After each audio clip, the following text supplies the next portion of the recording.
I'll do the lead in, and then we'll continue our conversation.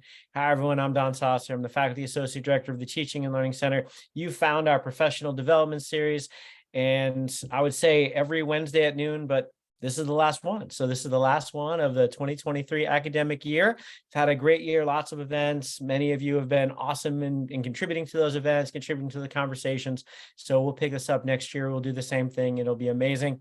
If any of you have an idea for something you either want us to find a way to include in the professional development series or something you'd like to offer in our professional development series, reach out to us reasonably soon, because we kind of do a lot of the planning for that over the summer. We'll also have kind of a survey to kind of do some brainstorming for that too. Can we do something in person next year? We're gonna actually, in our survey this year, we're gonna kind of ask if people want to do mostly Zoom, all in person. I do like the convenience of Zoom, but I do miss a little bit of the networking community feel. So we'll give you a couple of different options in that survey about once a month or what that is. But yeah, I do think that I love kind of in-person contact. So that would be something to incorporate here too. But yeah, so we'll be doing a survey for that. Reach out, but you can always reach out for any ideas that y'all have. And as I mentioned, if you have an idea for something and you don't want to do it, let us know that too. There's lots of amazing people on our campus that we can invite to contribute in lots of different ways. So thank you all for being here. Remind you too, if you've come to enough of these events and you want to be either a TLC professional development certificate earner or a fellow of the TLC, that information has just been dropped in the chat. So hit that link and let us know if you have questions. And I think my last announcement is we have a SOTO showcase coming up, and this is, let's see, is it Monday? Are we there? It's Monday. Wow. I keep thinking there's more weeks to the semester, and there are no more weeks to the semester. So Monday at 1:30, Hemisphere Room in the library. So Hale 181. I'm sorry, not Hemisphere Room. Hale 181. That's not the Hemisphere Room. Hale 181, ground floor. Go in, go right. We're going to be there. It starts at 1:30. We've got an awesome slate of about, I think, 9 or 10 oral presentations. And we've got about 10 or 11 poster presentations after that. Awesome people sharing a lot of innovative stuff they've been doing in the classroom, stuff they've been doing related to the scholarship, teaching, learning. We were really excited. Tanya Gonzalez is going to be there to give us a little bit of an inspirational message at the beginning. It's going to be fun times. Please show up. And if you're presenting, thank you so much for participating in that event. Today is a chat. And what that means is we get to talk about really anything that we want to talk about. And I have some cues. I have some questions that I want to hear people answer. But before we get to mine, does anyone have any issues, concerns, questions that they want to ask, or even things that they want to share? Melissa, go ahead. So this is a question I'm sure it's been asked a lot, but T-vals, how do you get students to fill them out? My intention was to have them do it during class. That isn't going to happen. I think that's the best way to do it if you can, because I know the response rate's better, but that's not going to be an option. So tips and tricks on getting them to fill it out on their own time. So I'll provide, I've been asked this question a lot.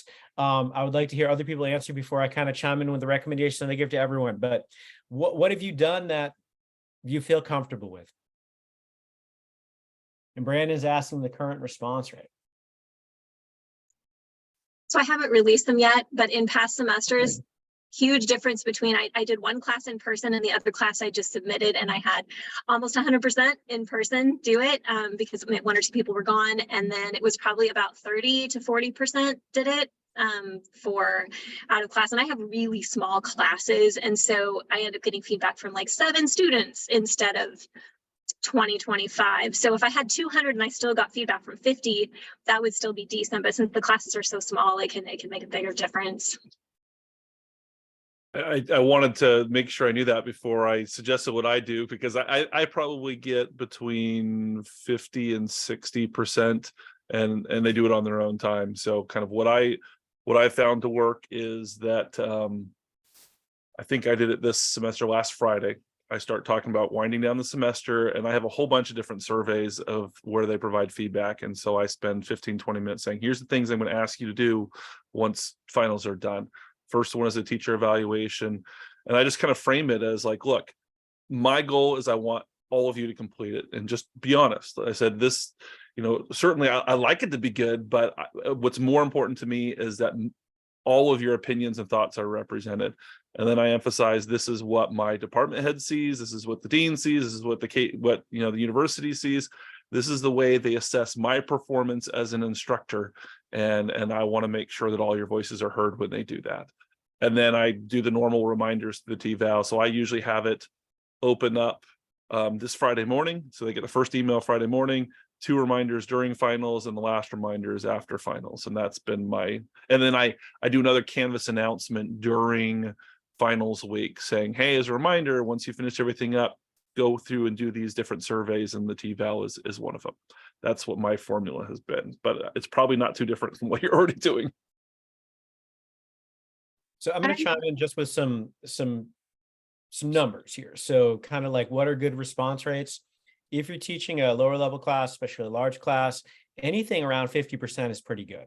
And anything less than that is completely normal. Not to say that's a good thing, because any student who doesn't do a T-Val is an opportunity that we had for data collection that we didn't get. So 50%, that is fantastic. It does hurt more in the smaller classes, but those rates don't tend to be all that much higher. For instance, I just kind of pulled up my response rates.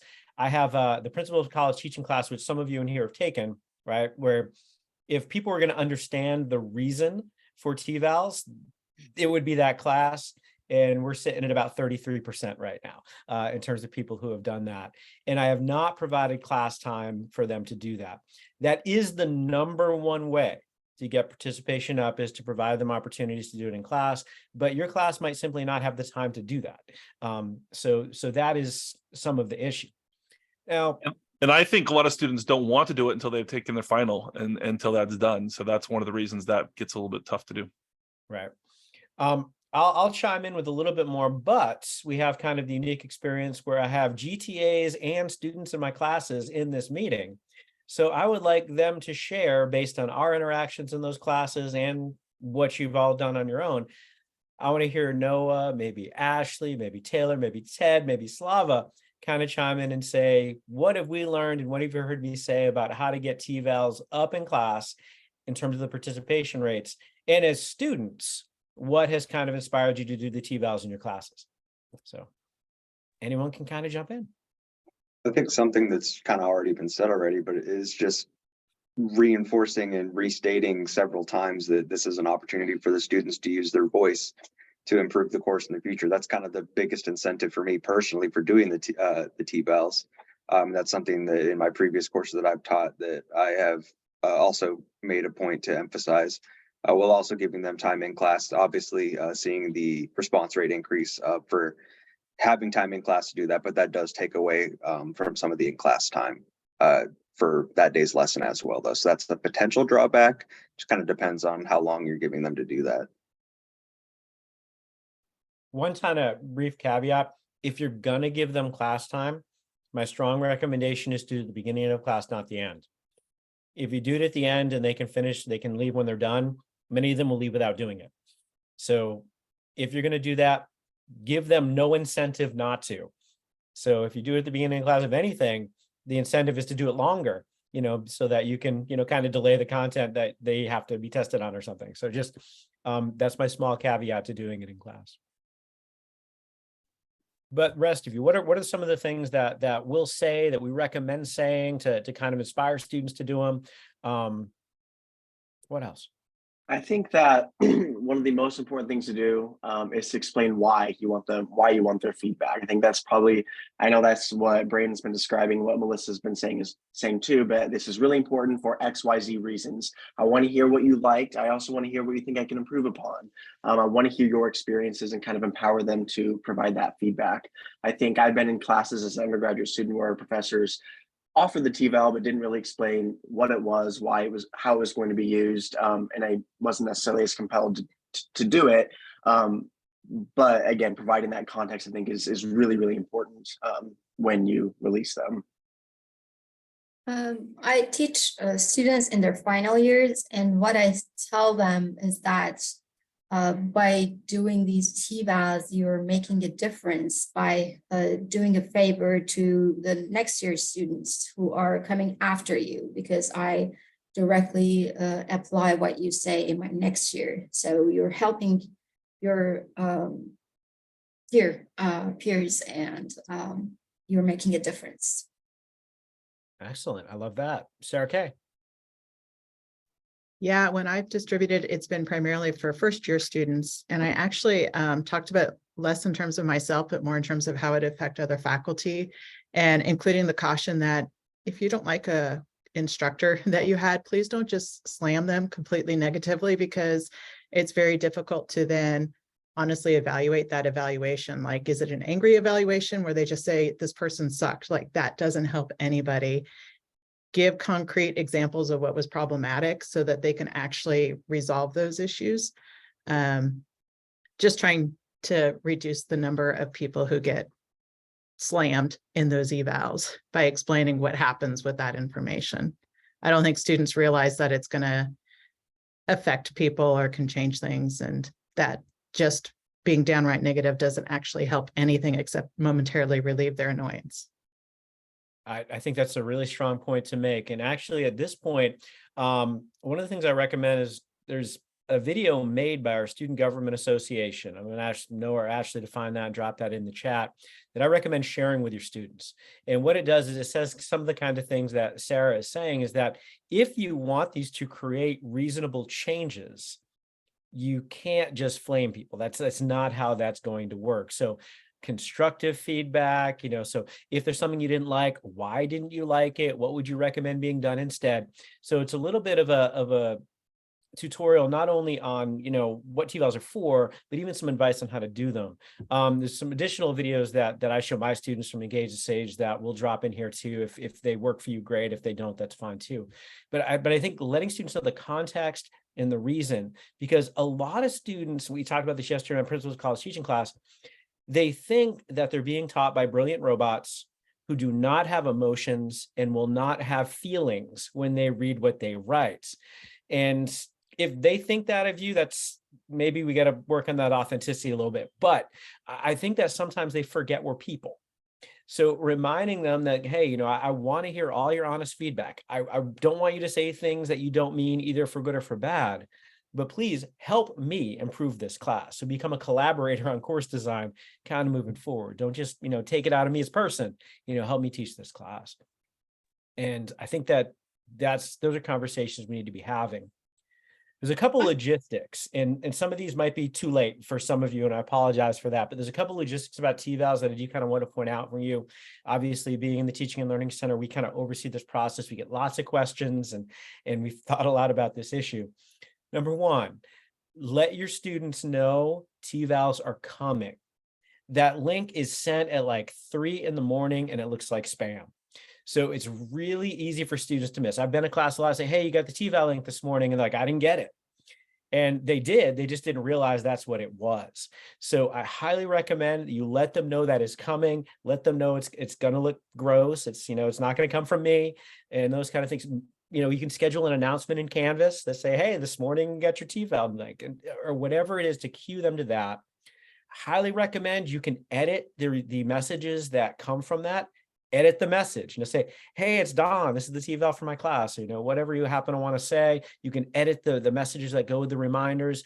I recommend doing Canvas announcement reminders along with those and saying, hey, this morning you got a reminder if you haven't done it already. These are things that I think a lot of students just miss it. And I know, my morning, I'm not doing little surveys and things like that in my morning. I'm trying to catch up and do my day. That's probably the worst time for the student to kind of get that link. They might be running a class. Oh, I see it, but I can't do it now. And they forget about it the rest of their day. So let them know it's coming, and let them know in other ways than just the TVAL system. Next, when you set up your TVALs, you have the opportunity for customization. I highly recommend you take that opportunity for customization. You can add additional items. You can add additional items on the rating scale. It'll be that same 5-point rating scale that they use. You can add items that are free response items. I highly recommend that you use this for data collection, for formative assessment. Formative assessment for your future teaching. Ask them questions about the assignments they've done. Ask them about their progress towards student learning outcomes. Have free response items about the thing you liked, the thing you didn't, the thing you would like me to change, and how. If you provide them these kind of more data-directed items, rather than just relying on the additional comments box to catch something useful, it's probably not going to work out.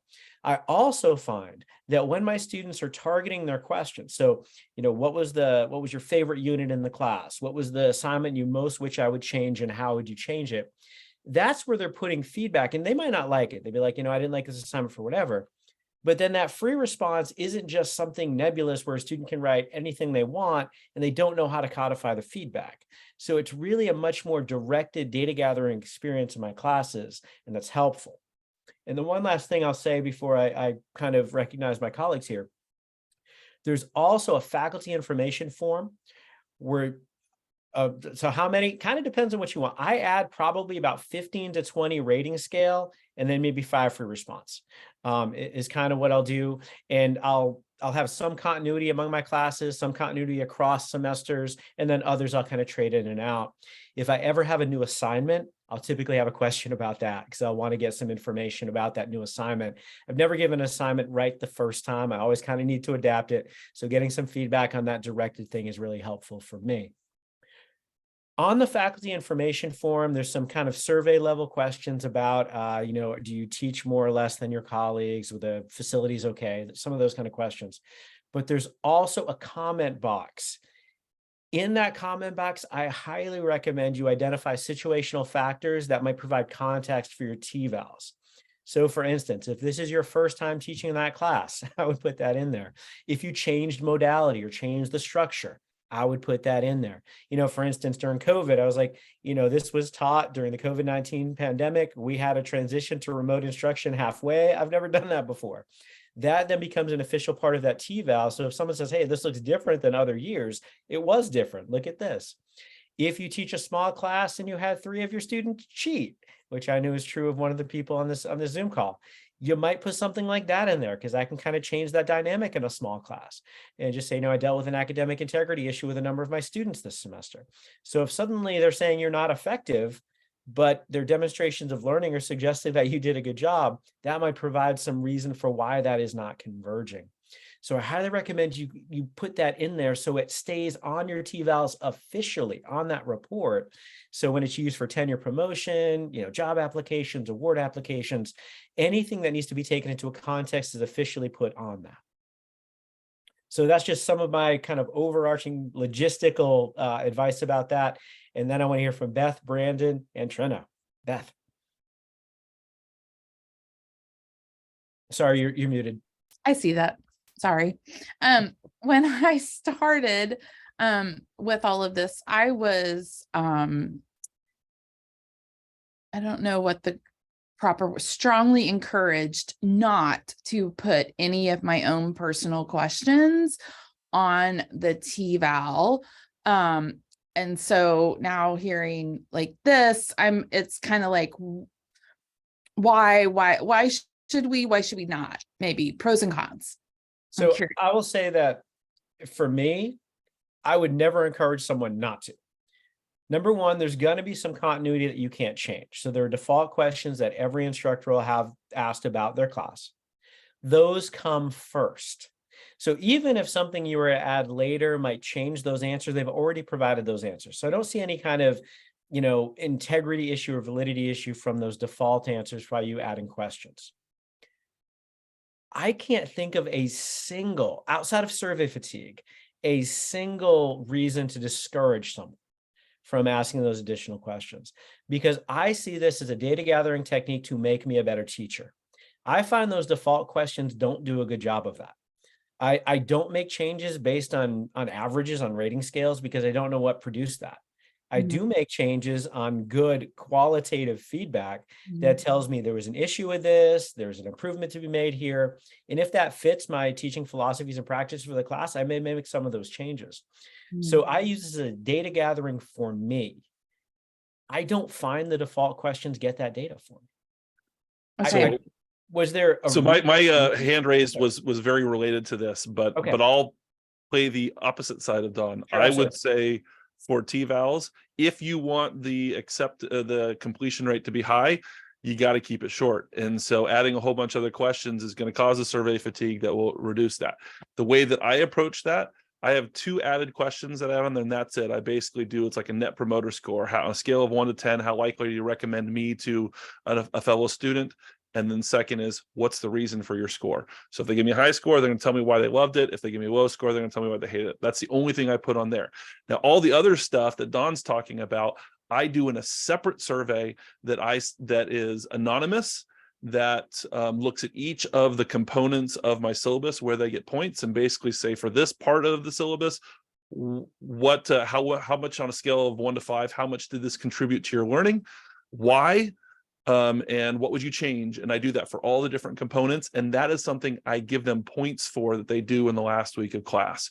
So I get almost 100% completion on that, and I get all that data that's going to help me to be able to change the course design. And so when I'm describing the difference between them, like, this one helps me to change the class, to make the class better based on what you think.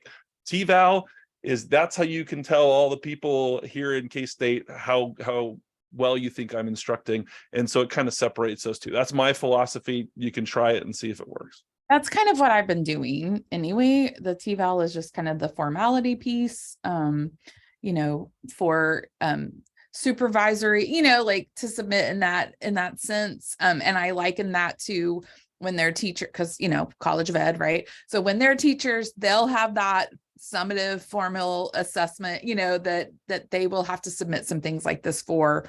And then the other data I collect separately and through other means.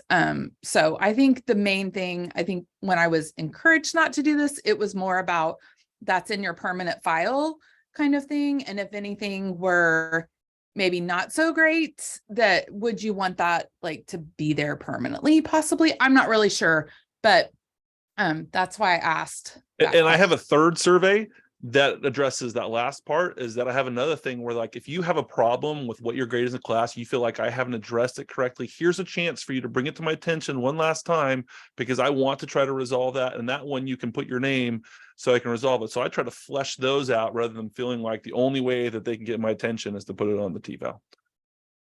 So Beth, I want to respond to something you had said there. So it being part of your permanent file, if it's good things, it's part of your permanent file too.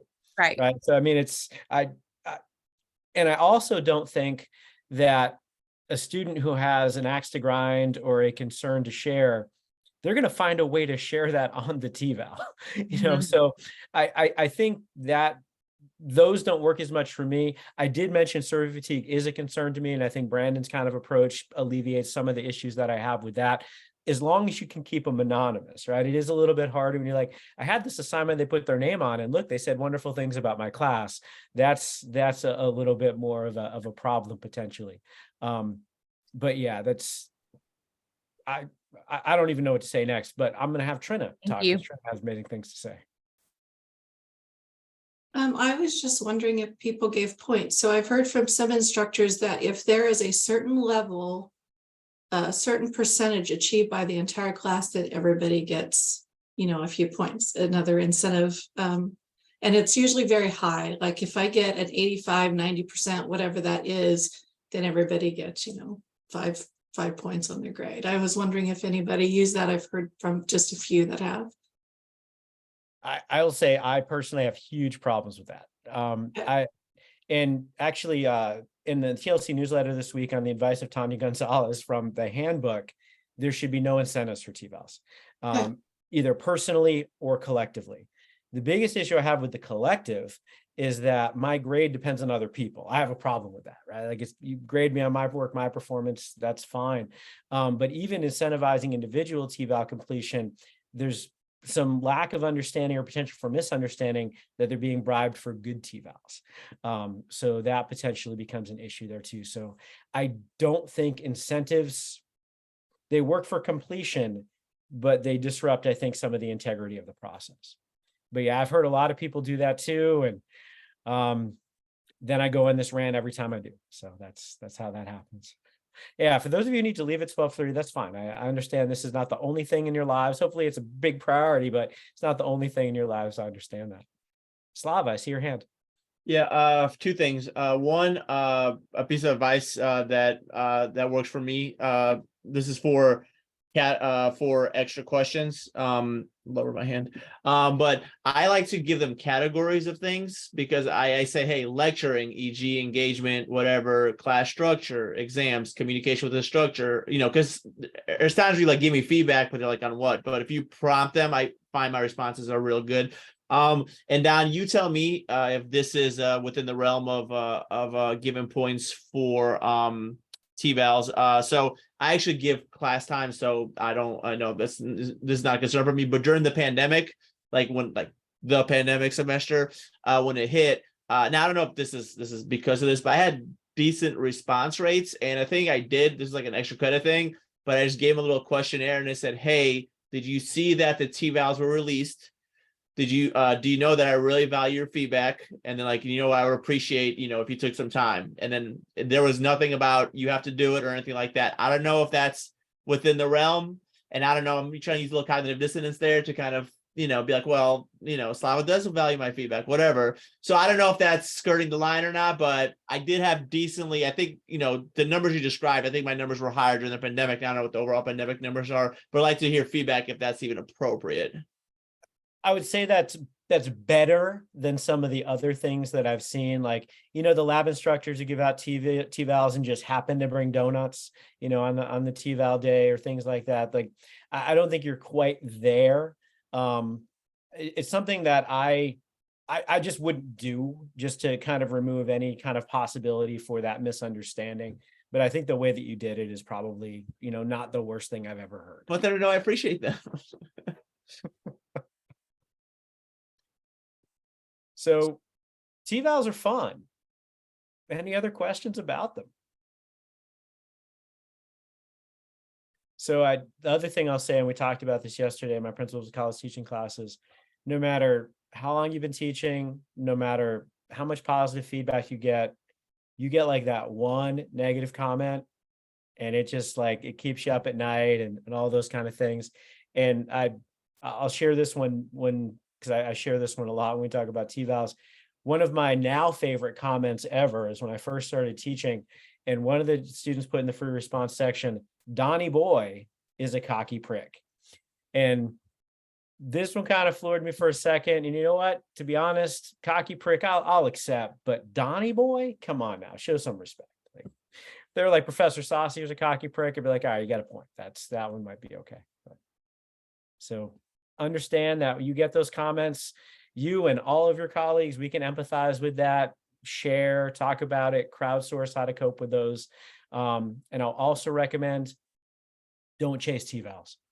Don't do things to try to get higher TVALs. Do things because they work for your class, they work for your teaching philosophy, they work for your teaching practices, they help your students learn and succeed better, but don't do things to make your TVALs go up.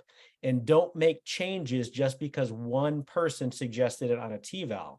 Make a change because it makes sense to make a change based on the class that you're teaching. So I've seen people do radical overhauls of their class because one person said something in a class. And then that next class, lots of people have problems with the new structure and the new design. So do it because it makes sense. Use this as information and then help it guide some decision making and some reflection, but you're not obligated to make the changes your students recommend in your TVALs. So just kind of, you don't need my permission to kind of ignore some of those negative comments, but I just recommend you consider ignoring some of those that are not helpful. All right, what other issues or concerns do we want to talk about today? Slava. All right, I've been thinking about this for a while, and I've been waiting for a teaching chat because I want to get some experts' advice on this. All right, so this is about class discussions, but maybe this could be applied to students answering questions in general, but I think class discussion. So just giving you a little context in my class, I have them read articles. I have just specific discussion questions. Then they get into small groups. They discuss some of those questions and I give additional questions. They discuss and then, kind of call on groups or whatever. And they kind of tell me what they talked about. And for context, after every discussion, they give anonymous feedback. So nobody told me this, but, and maybe this is happening and, you don't know, but happened sparingly. I had a couple of comments last year too. So it's a theme. So I don't know if this is me, if this is the kind of student we have, but so I'm reading a direct comment because I'm looking, because this one kind of hurt me a little bit. It says, I wish we didn't feel like we were incorrect when answering the discussion questions. This made me feel less willing to speak up. Now, for context, I try to validate, but there are times where like they'll say something and I'm thinking a specific example. I don't know if this is why a student complained, but they recommend, they're like, hey, this is about sleep and obesity and diabetes. And they were like, hey, could it be because, the subgroup, has an unhealthier diet? And now, I don't know if I shut it down. I was like, well, but they control for obesity. So, throwing it out there. There's other times they say something and it just makes no sense. And like, and I try to validate, but at some point, like, well, I can't say this is right because I don't agree with this, and I try to be validating, and I don't know if it's my tone. I don't know if anybody has a perspective on this, and I don't know if if you would know this if you didn't ask for anonymous feedback, because nobody's going to tell you this to your face. But I'd really like to hear about class discussions. Let's say students say something that you just like, I don't think this is correct. Like even your opinion, because that does happen sometimes. I would love to hear y'all advice on this or experiences. What do y'all think? This is something that I am so impressed with Don's ability to do. It's something that I've really, really, really tried to refine and get better at, because I never, ever, ever want to shut down a student from contributing in a future discussion. What I will, and it's to the point where like I'm so afraid to like challenge them that sometimes I would think I probably should have said, actually, no, that wasn't right. But I think that the most important thing you can do is find one thing to validate them about in whatever comment that was. So even if they're completely inaccurate, finding, I really like that you're thinking in this way. For example, with that obesity thing, like, you know what, that's an excellent point, and the researchers agreed with you. That's why they controlled for this study, and this is what they found. Something like that to say, I like the way you think. I'm glad you're sharing your voice, but it's not right. But I want you to continue talking. So even if it's not the content of what they're saying, the fact that they're contributing in general might be something that you could kind of elevate with your comment. So something that I've run into, so in my class, we talk about how media skews like representation of people, how it skews like what the general population thinks about a lot of things. And a couple of semesters ago, I had someone make a comment about transgender individuals. And I was like, that is an amazing comment. Thank you. But I'm going to table this. I don't know what the actual answer is. I don't know if that's 100% correct. And the next day we come back, we do questions with Taylor. So it's when students stump me and I have no clue how to answer something on the spot. We revisit it the next day and I'm like, hey, I did research, this is what I'm finding. And I show them in this particular instance, they were kind of falling victim to the way that media is presenting information and the way that they are portraying transgender individuals. So I kind of show them like, this is what's in the news, this is what's happening. But if we look at the science and we dive into like biology, which is not something I would typically want to do in class, but we had a little biology lesson to kind of show them that the way these things actually exist in the world is different from how the media is portraying them. So never telling them that they're wrong, but telling them that you're a victim of this. Like, we're all being impacted by it. That kind of thing. Not completely relevant to your specific example, but something that you could potentially do. I guess if someone says something like diet, maybe you look into how they controlled for obesity and like what that meant. Or something, you find a study where just because you're obese doesn't mean you eat well or bad or something like that, to show that it's maybe more nuanced than just diet or something. But yeah.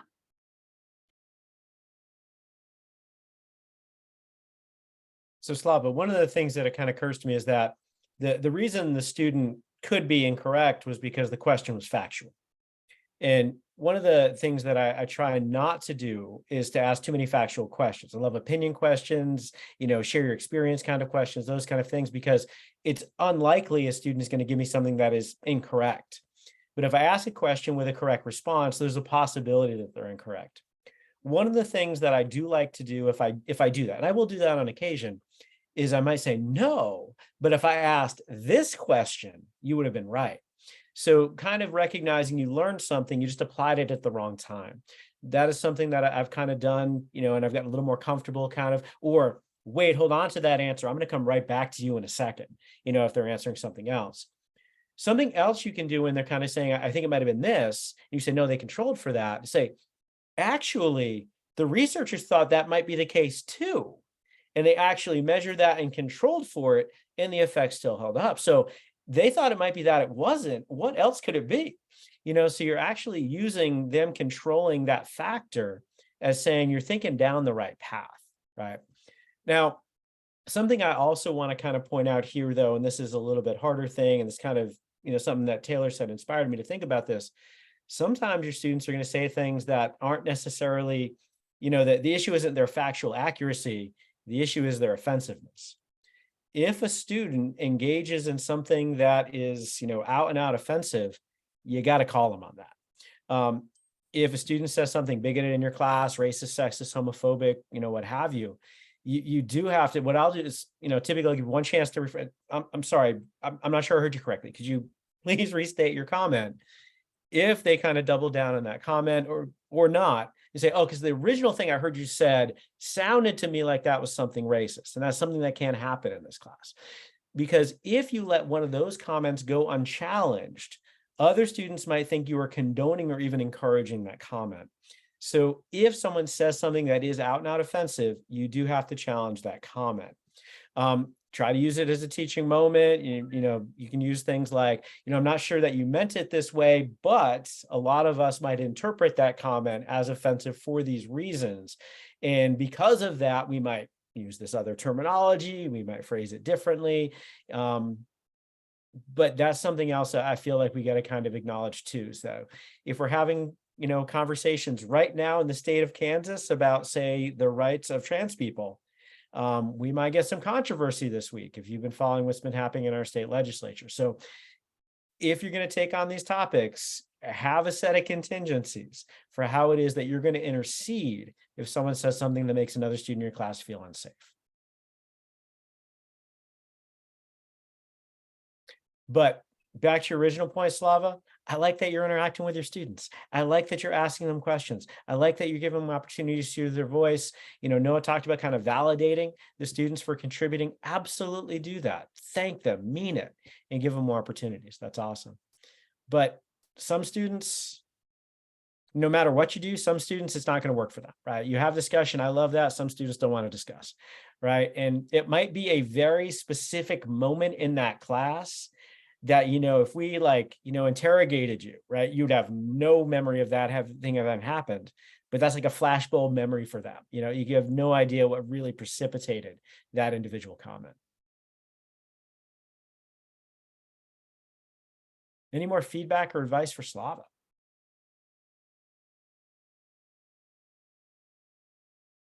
Just out of curiosity, the professors have been here a little bit longer or have been teaching a little bit longer. Has there been a generational cultural change? Are students more sensitive, or maybe they're more willing to speak up? I'm just curious.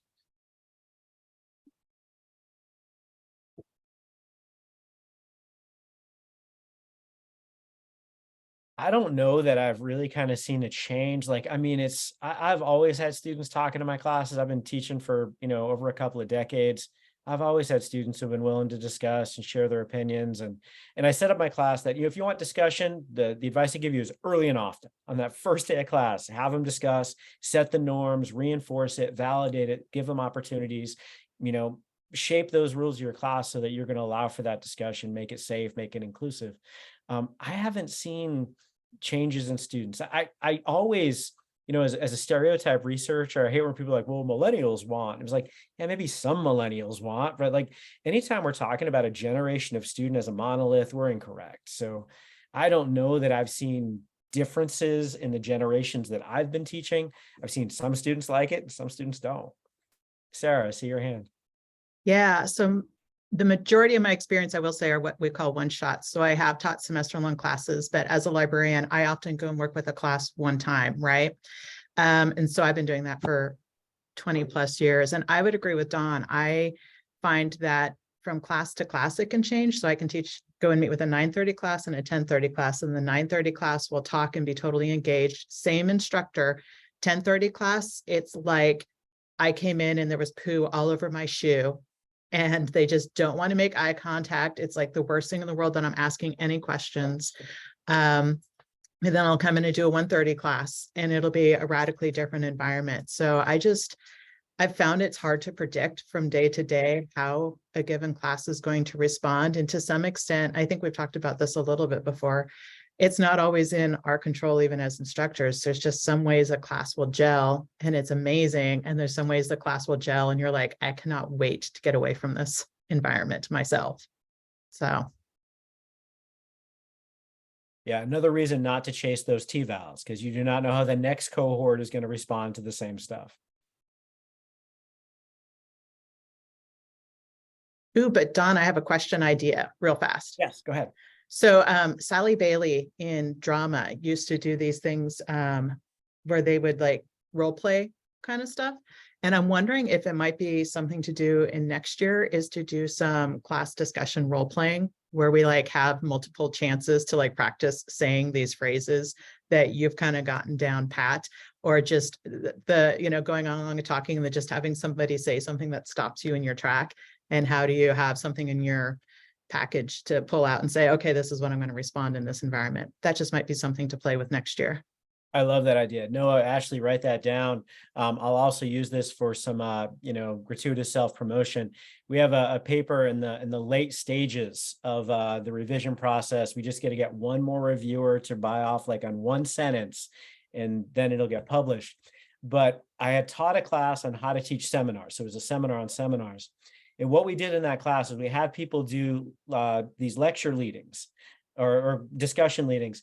And then the students in the room each had an index card with a role they would play. And your role might be, I didn't do the reading. Another person might be, I like to talk a lot, but I don't refer to the reading. Another role might be, I don't make eye contact. Another one might be like, whatever, I'm sleepy that day. And they would play that. And then we'd have the person practice classroom management techniques as well as do their teaching demonstration. And then at the end, we'd kind of ask people, what roles did you think people have? And it was amazing how they missed some of them. Because, for instance, and this was a big lesson here, the talkative student allows the unprepared students to go undiscovered. So it was unless you're taking that opportunity to make sure that all voices are heard, some of your students may rely on their talkative colleagues and not prepare for those conversations. So that was kind of a cool thing. So I like the role play stuff. I think it's a great idea for next year. Thank you, Sarah. Sarah H., I see your hand. Well, thank you. I have a question related to an incident that I anticipate happening next year too, because I am gonna use the same class assignment related to diversity and inclusion. And I want to know how to better handle the conversation in class. So every year I use, might be familiar with this parable of polygons. I use this game to open discussion about diversity and inclusion and how implicit biases, even small implicit biases, would end up shaping our societies as segregated. And my class is very small, like usually 7 graduate students or 8, sometimes even 5. And it is normally harder to have a rich discussion back and forth because of the very small class. And when it comes to these kind of topics that are usually difficult topics to talk about in class, it's even harder. So last year I had a class in which I had 1 Black student and the rest of the class were white. And after doing this exercise, which actually one of my students even refused to play it because he believed that this is about racism. I don't want to participate. I don't want to even play the game. And then he raised the idea of this is not about implicit bias. The reason they are segregated is because of cultural differences. That's why people do not mix as a society. It's because of cultural differences. And it was hard for me to actually directly talk with him about how mistakenly he's interpreting things. And when my Black students started to talk first about how she felt disconnected and isolated, and she brought up the idea of this is a small example of what she thinks happens in school, and it might be generated into the society. That student, the white student, said that this is cultural differences. And it was hard for me to handle the situation in a meaningful way, to make sure that the whole class understand that I was against the idea. And at the same time, I'm anyway, I felt like it was not handled well. And I didn't know what would the best response be. So I do not put the student in a kind of defensive position while I'm telling them that this is not right to think like this. Mhm. So any thoughts on this would be appreciated. I have lots of thoughts on this. I'm going to let my colleagues go first. I'm also going to drop in the chat. So there was a difficult dialogue series that came from the office of our Chief Diversity and Inclusion Officer from a past year, not this current year, but a past year. I'm dropping a link to one of the presentations that I gave with then our Chief Diversity Inclusion Officer, B. Stoney. So if you have a little bit more time, it kind of talks about, some specific things that we do, and maybe you can do a shorter version of this in our PD series next year. So Ashley, Noah, kind of write that on the list too. So that's kind of my preamble. I'm going to give my colleagues a chance to to contribute, and then I'm going to chime in. So what do we do in this situation?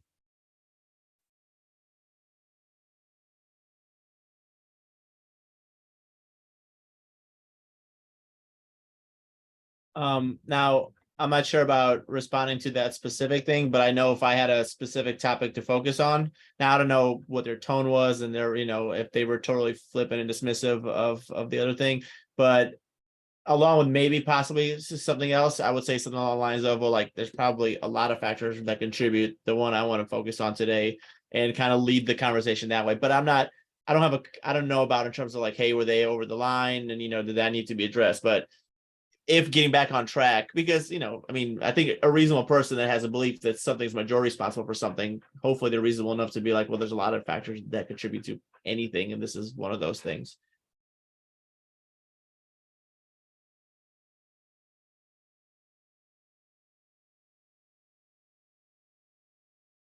Others want to chime in, because I'll start talking and you don't know when that'll stop.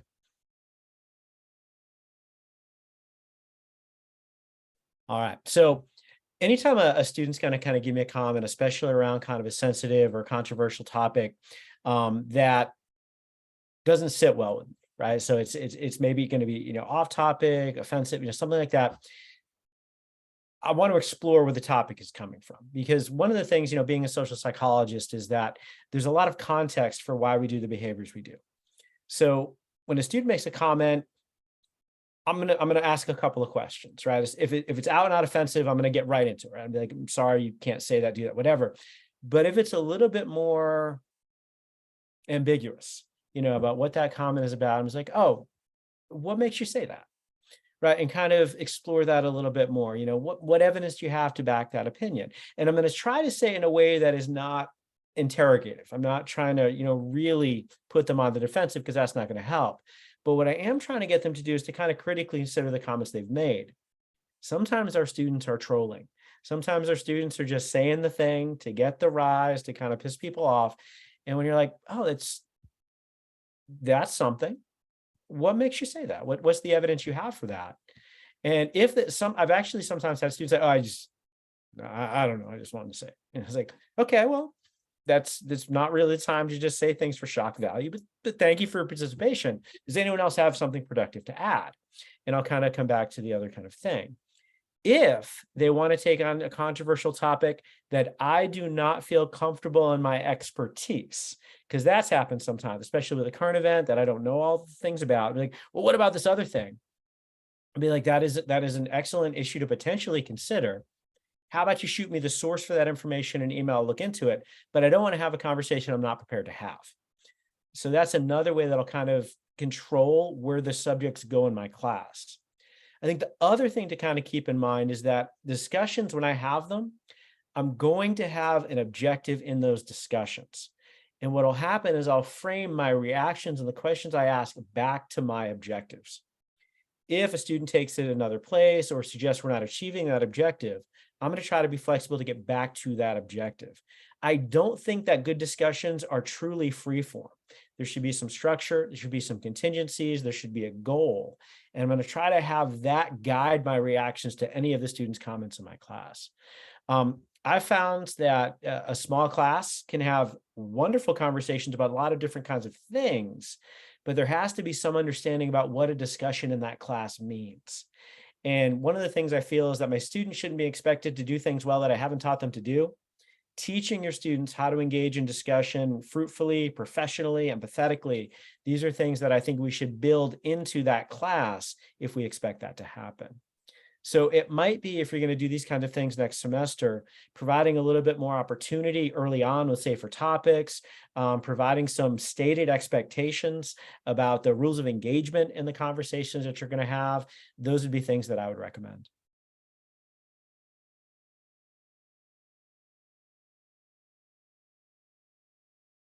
Thank you. Sure. So we're amazingly coming up on the last couple of minutes of our last professional development event besides the showcase this semester, which again is Monday 1:30 and Hale 181. Definitely be there. But as we end, I want to end on a high note. I realize sometimes the chats were talking about heavy stuff and crises and issues and TVALs and bad discussions and all that. I want to end with kind of a favorite moment from the semester. Do speed round for anyone who's willing to share. And you know what? Actually, we'll use the chat. That way people don't have to speak up, but we're going to use the waterfall chat. Waterfall chat, if you haven't done it in your online teaching, your Zoom classes, you get a prompt, everyone writes it in, but no one hits enter until I say go, and then it all waterfalls in, and then we can kind of see the patterns that emerge. So I want everyone to type in kind of a favorite moment from teaching this semester. Wait till I say go, and then we'll see them all flood into the chat.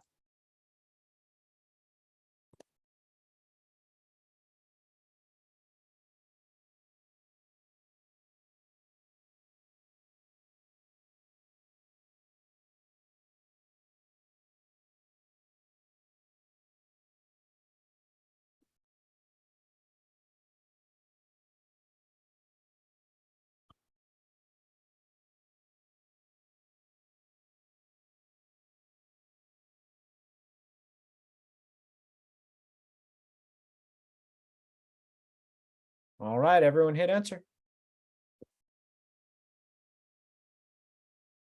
All right, so we get a whole bunch coming in. I'll start with mine because I hit enter fastest because I know when I was going to say hit enter. Seeing my students do their teaching demos and principles of college teaching is always so gratifying to see them really employ a lot of the stuff we've been talking about. One of them was my favorite one this semester, was about how to cry. And that was amazing. We had to get that into the PD series coming. I'm even getting emotional thinking about it. It was just so masterfully done from one of the students from Health and Human Sciences. That was amazing. Sarah Kay says, when a student showed me in the whole class a handy feature in the database, love learning from my students. Ashley said, first semester teaching, I think it has gone really well. I observed Ashley teach and I can confirm that. Taylor said, had a student that enjoyed my class so much, they're sad I won't be around next semester to take more classes with me. That reminds me you're leaving. And now I got all the feels again. Thanks, Taylor. Nathan says, one of the teachers in our PD program gave a very thoughtful reflection on how it helped her experience being a student again. I love that. Ted says, learning excellent teaching strategies to use when I begin teaching again. Ted was one of the people I get to see do an excellent teaching demo. So that was amazing. Noah receiving a thoughtful thank you note from a student. That is awesome. And one of the things, those of you who haven't taught a lot before, that last day of class, you can probably have some students say some nice stuff when they leave. So that's going to be fun. And Slava says, after my prejudice lesson and intro to psych, a student who rarely speaks up in class came and talked to me about specific examples of the construct. I love seeing those students who maybe are a little bit more introverted, a little more quiet, kind of have that content resonate and then share that with you. So I think reflecting on these positive experiences, especially as we're about to entering a grading hell and all of that for the rest of the semester, is really important. So when you're having these tough moments in the next couple of weeks, remember these wins, remember these moments, and then keep doing the stuff. I want to conclude by thanking all of you for supporting the professional development series this year. Please come to the Social Showcase. We're going to have awesome stuff here Monday, Hale Library 181. And I really enjoyed learning with all of you this semester. And some of us will be back next year to do this again. So if anyone has any other questions, stick around. Otherwise, thank you so much. Have a great rest of your Wednesday.